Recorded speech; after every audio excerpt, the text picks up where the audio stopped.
கடகராசிக்காரர்களுக்கு மிகப்பெரிய நல்ல அளவில் இந்த வாரம் ஆரம்பிக்குதுங்க. வாரத்தின் ஆரம்பத்தில் 12ஆம் இடத்துல சந்திரன் இருந்தாலும் கூட நடுப்பகுதியில் செவ்வாய்க்கிழமை புதன்கிழமை உங்களுடைய ராசியிலேயே ராசிநாதன் வலுவாகவே இருக்கிறார்.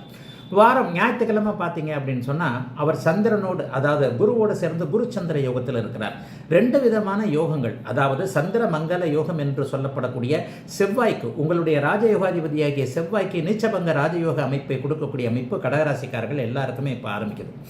கடகராசிக்காரர்கள் 2 வருஷமாகவே நல்லாலன்னு அடிக்கடி சொல்லிட்டு வரேன். பூச நட்சத்திரம், ஆயில்ய நட்சத்திரம் கடுமையான பாதிப்புகள் இருக்கிறீங்க. படிப்படியாக நன்றாக இருக்கக்கூடிய முதன்மை வாரமாக இந்த வாரத்தை சொல்லலாம். மன அழுத்தம் தீரும். எந்த இடத்துல கஷ்டப்பட்டீங்களோ, எந்த இடத்துல அடிபட்டீங்களோ, எந்த இடத்துல தோல்வி அடைஞ்சிங்களோ, எந்த இடத்துல விரக்தி அடைஞ்சிங்களோ அவ்வளவும் அப்படியே படிப்படியாக மன அழுத்தம், தூக்கம் வராத நிலைமை, ஒரு மாதிரியான கடுமையான நிலைமையில் கடுமையான இடத்தை கிராஸ் பண்ணிக்கிட்டு இருக்கோம் என்கின்ற மாதிரியான சூழ்நிலைகள் எல்லாமே இப்போது வயதிற்கேற்றார் போல விலகக்கூடிய தன்மைகள் கடகராசிக்காரர்களுக்கு இந்த வாரத்திலிருந்து ஆரம்பிக்குது. ஏன்னா ராசிநாதன் வலுவாக இருக்கிறார். ராசியில் நீச்சபங்க ராஜயோகம் ஏற்படுகிறது. 5ஆம் இடத்துலையும் 6ஆம் இடத்துலையும் குருவின் பார்வையில் 5ல் புதன் இருக்கிறதும் 6ல் குருவின் வீட்டில் பரிவர்த்தனை அமைப்புகளில் அப்படியே குரு சுக்கிர பரிவர்த்தனையாக 6, 11ஆம் இடங்கள் வலுவாக இருக்கிறது. இதுவரைக்கும் கிடைக்காத வெற்றிகள் கிடைக்கும் அப்படிங்கிறத காட்டுது. வேலை தொழில் அமைப்புகள் நல்லா இருக்கும். குறிப்பாக சாஃப்ட்வேர் மாதிரியான அமைப்புகள் இப்போது நல்லா இருக்கும். பிறந்த ஊரை விட்டு வெளிநாடு, வெளிமாநிலம் போன்ற இடங்களில் இருக்கக்கூடிய கடகராசிக்காரர்களுக்கு, தூர இடத்துல இருக்கிறேன், நான் பிறந்தது ஒரு மாவட்டம், சென்னையில் வேலை செய்கிறேன், பெங்களூரில் வேலை செய்கிறேன், கல்கட்டாவில் வேலை செய்கிறேன், இந்த மாதிரி வெளிநாடு, வெளிமாநிலம் போன்ற தூர இடங்களில் இருக்கக்கூடிய கடகராசிக்காரர்களுக்கு இருக்கின்ற இடங்கள்லேயே தொல்லைகள் விலகக்கூடிய தன்மைகள் இருக்குது. வெளிநாடு, வெளிமாநிலத்தில் பாஸ்போர்ட் விசா போகிறதுக்காக எதிர்பார்த்துக்கிட்டு இருந்தவங்க, தூர இடங்களில் வேலை அமைப்புகள் நல்லா இருக்கணும்னு நினச்சிக்கிட்டு இருந்தவங்க, வெளிநாடுகளில் வீடு வாங்கணும்னு நினச்சிக்கிட்டு இருந்த கடகராசிக்காரர்கள் எல்லாருக்குமே அஷ்டமச்சனியுடைய ஆதிக்கம் அப்படியே படிப்படியாக விலகக்கூடிய, எதிலும் நிறைவுகள் கிடைக்கக்கூடிய நல்ல வாரமாக அந்த வாரம் இருக்குதுங்க. அதாவது கெடுதல்கள் எதுவும் அந்த வாரம் நிச்சயமாக நடக்காது. கடந்த 1-2 வருஷமாக நடந்து கொண்டிருந்த கெடுதல்கள் நிற்கக்கூடிய அமைப்புகள். மார்ச் மாதம் உங்களுக்கு அஷ்டமச்சனி விலகுதுன்னு அடிக்கடி சொல்கிறேன். கெடுதல்கள் விலகக்கூடிய அமைப்புகள் இப்போது கடகராசிக்காரர்களுக்கு இருக்கிறது. ஆகவே எதை பற்றியும் கவலைப்படாமல் என்ன வேலை, தொழில், வியாபார அமைப்புகள் இருக்கிறீங்களோ அதில் முழு மூச்சாக நீங்கள் இருக்கும்போது அதிலிருந்து நல்லவைகள் நடக்கக்கூடிய யோக வாரம் தாங்க கடகராசிக்காரர்கள் எல்லாருக்கும் இந்த வாரம். சிம்மராசிக்காரர்களுக்கு வாரத்தின் ஆரம்பத்திலேயே 11ஆம் இடத்துல வெற்றியை கொடுக்கக்கூடிய அமைப்பில் அப்படியே நல்ல விதமாக இவர் சந்திரன் இருக்கிறார். 11, 12ஆம் இடங்கள் 1ஆம் இடத்துல, அதாவது வார கடைசியில் உங்களுடைய ராசியிலேயே சந்திரன் உட்கார்றார். 11ஆம் இடத்துல சந்திரன் இருக்கும்போது எப்போவுமே லாபங்கள் கிடைக்கக்கூடிய அமைப்புகள் கண்டிப்பாக உண்டு. அப்போ சிம்மராசிக்காரர்களுக்கு இந்த வாரத்தின் ஆரம்பத்திலேயே நல்லவைகள் நடக்கக்கூடிய தன்மைகள் உண்டு. இன்னொன்று பார்த்தீங்கன்னா, சூரியன் உங்களுடைய ராசிநாதன் இப்போ குருவின் பார்வையில் வந்துட்டார். ஆக இந்த வாரத்திலிருந்து அப்படியே போன மாதம் ஒரு 2-3 மாதமாக என்னென்ன அளவில் டிஸ்டர்ப் ஆனீங்களோ அந்த டிஸ்டர்ப் ஆன அமைப்புகள் எல்லாமே அப்படியே விலகக்கூடிய தன்மைகள் இப்போது இருக்கும். இன்னும் பார்த்தீங்கன்னா, இப்போ இந்த கார்த்திகை மாதம் முழுவதுமே சூரியன் குருவின் பார்வையில் இருப்பார். அப்போ இன்னும் ஒரு 4 வாரத்திற்கு மனசை உறுத்திக்கிட்டு இருந்த, டிஸ்டர்ப் பண்ணிக்கிட்டு இருந்த எல்லா விஷயங்களும் அப்படியே விலகக்கூடிய தன்மைகள் சிம்மராசிக்காரர்களுக்கு இருக்குதுங்க. எதையும் தைரியமாக செயல்படுத்தக்கூடிய தன்மை, தாய் தந்தையர் உறவுகள் நன்றாக இருக்கக்கூடிய அமைப்பு, அப்பாவுக்கு ஏதாவது ஆயிடுமோ, அப்பாவுடைய உடல்நிலை சரியில்லை அப்படி இப்படின்னு கவலைப்பட்டு கொண்டிருந்தவர்களுக்கு அப்பாவுக்கெல்லாம் ஒன்றும் ஆகாதுங்க, எல்லாமே நல்லபடியாக இருப்பார் என்கின்ற தைரியம், தன்னம்பிக்கை வரக்கூடிய அமைப்பு. இளைய சகோதரர்களை, இளையவர்களாக பிறந்தவங்க, தம்பி தங்கச்சியாக பிறந்தவங்களுக்கு அண்ணன் அக்காள்கள் உதவிகள் செய்யக்கூடிய அமைப்பு. அரசு வேலைக்காக எதிர்பார்த்து கொண்டிருந்த சிம்மராசிக்காரர்கள், பொதுவாகவே சிம்மத்தில் சந்திரன், சுக்கிரன் இந்த மாதிரியான அமைப்புகள் இருக்கும்போது அவர்களுக்கு அரசு வேலையில் கொஞ்சம் ஆர்வம் இருக்கும். கடந்த காலத்தில் அரசு வேலையில் போட்டித் தேர்வுகளில் தோல்வி அடைஞ்சவர்கள் அரசு வேலைக்காக முயற்சிகளை செய்து கொண்டிருக்கக்கூடிய சிம்மராசிக்காரர்களுக்கு இந்த மாதத்திலிருந்தே நீங்கள் சக்சஸ் ஆகிறதுக்கான அத்தனை அமைப்புகளும் கண்டிப்பாக இருக்குங்க. வாரத்தின் நடுப்பகுதியில் பார்த்தீங்கன்னா, செவ்வாய் புதன்கிழமையிலிருந்து அவர் 12ஆம் இடத்தில் இருக்கிறார். 12ஆம் இடம் என்பது பயணங்களையும் விரயங்களையும் குறிக்கக்கூடிய அமைப்பு.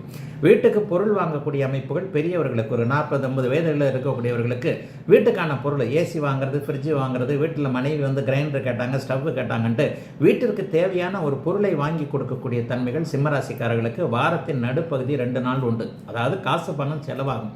எளிய தொழில் அமைப்புகளில் இருக்கக்கூடியவர்கள் அன்றாடம் பிழைத்துக்கக்கூடிய ஒரு சூழ்நிலையில் இருக்கக்கூடிய சிம்மராசிக்காரர்களுக்கு வாரத்தின் பிற்பகுதி கொஞ்சம் செலவுகளை கொடுத்தாலும் கூட திருப்தியை கொடுக்கக்கூடிய அமைப்புகள் இப்போது உண்டு. ஏன்னா விரையாதிபதி அப்படியே ராசியிலேயே கடைசியில் வெள்ளி சனிக்கிழமை வந்துடுறார். சந்திரன் வந்து ராசியில் இருக்கிறார்.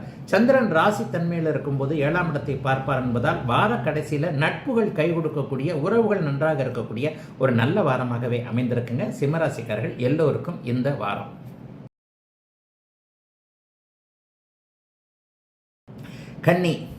கன்னிராசிக்காரர்களுக்கு சந்திரன் வலுவாக இருக்கிறார். ராசியும் ராசிநாதனும் குருவின் பார்வையில் இருக்கக்கூடிய அற்புதமான வாரம் இந்த வாரம்.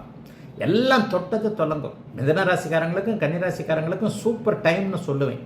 கன்னிக்கு என்ன கூடுதலான நல்ல நன்மைகள். வாரத்தின் ஆரம்பத்தில் 10ஆம் இடத்துல சந்திரன் இருக்கிறார். அதற்கு பிறகு 11ஆம் இடம், அதுக்கப்புறம் 12ஆம் இடம். 11, 10, 11, 12 இதில் 10ம் 11ம் சந்திரனுக்கு நல்ல இடம். 3, 6, 10, 11ஆம் இடங்களில் சந்திரனும் சூரியனும் நல்ல பலன்களை செய்வார்கள் என்பது ஜோதிட விதி. அந்த அமைப்பின் அடிப்படையில் வாரத்தின் முதல் 5 நாட்கள் டாப்பாக இருக்குது. திங்கள், செவ்வாய், புதன், வியாழன், வெள்ளி இந்த 4 நாட்கள் 5 நாட்கள் மிதமிஞ்சிய நல்ல தன்னம்பிக்கையோடு பொருள் வரவு இருக்கிறது, வெற்றிகள் கிடைக்கிறது. 11ஆம் இடத்துல சந்திரன் வெற்றிகள் இருப்பார். ஏற்கனவே 11ஆம் இடத்துல செவ்வாய் உங்களுக்கு கிட்டத்தட்ட ஒரு 4-5 மாதம் நிலை கொண்டு இருக்கக்கூடிய தன்மைகள் இருக்குது. ஆக கன்னிக்கு தொட்டதெல்லாம் தொடங்கக்கூடிய, எண்ணியது நடக்கக்கூடிய, எல்லாம் நிறைவேறக்கூடிய நல்ல வாரமாக அந்த வாரம் அமையும். என்ன 7ஆம் இடத்துல ராகு கேதுக்கள் இருக்கிறது மட்டும்தான் கொஞ்சம் ஒரு மாதிரியான குறையமைப்பு. ஆனாலும் நட்புகளில் சிலவில் ஒரு மாதிரியான ஒரு சங்கடங்கள் ஏற்படுமே தவிர கொஞ்சம் சண்டை போட்டுக்குவீங்க. சண்டை போட்டுக்கிட்டால் கூட ஃப்ரெண்ட்ஷிப் எங்கே விட போகிறார். 2 நாள் கழித்து திரும்ப நம்ம பேச போகிறோம். ஆக எந்த ஒரு நிலைமையிலையும் நல்லவைகள் மட்டுமே நடக்கக்கூடிய அமைப்பு இப்போது உண்டு. வெற்றிகள், லாபங்கள் கிடைக்கும். காவல்துறை, சட்டத்துறை போன்ற அமைப்புகளோடு தொடர்பு கொண்டு ஒரு மாதிரியாக இழுத்துக்கிட்டு இருக்கிறவங்க, கோர்ட்டில் கேஸ் இருக்குதுங்க, அப்படி இருக்குதுங்க, வீட்டுக்காரர் மேலே கேஸ் போட்டிருக்கிறேன், ஹவுஸ் ஓனர் மேலே கேஸ் போட்டிருக்கேன், குடுத்தனக்காரர் மேலே கேஸ் போட்டிருக்கேன், செக் ரிட்டன் கேஸில் மாட்டிக்கிட்டு இருக்கேன், கிரெடிட் கார்டு சிக்கலில் மாட்டிக்கிட்டு இருக்கேன், இந்த மாதிரியான கடன் தொல்லை அமைப்புகள் போன்ற அமைப்புகளோடு சிக்கல்களாக இருக்கக்கூடிய கன்னிராசிக்காரர்களுக்கு இந்த வாரத்தில் வெற்றிகள் கிடைக்கக்கூடிய தன்மைகள் நிச்சயமாக உண்டு. எதை பற்றியும் கவலைப்பட வேண்டாம். அருமையான யோக வாரமாக இந்த வாரம் அமைஞ்சிருக்கு.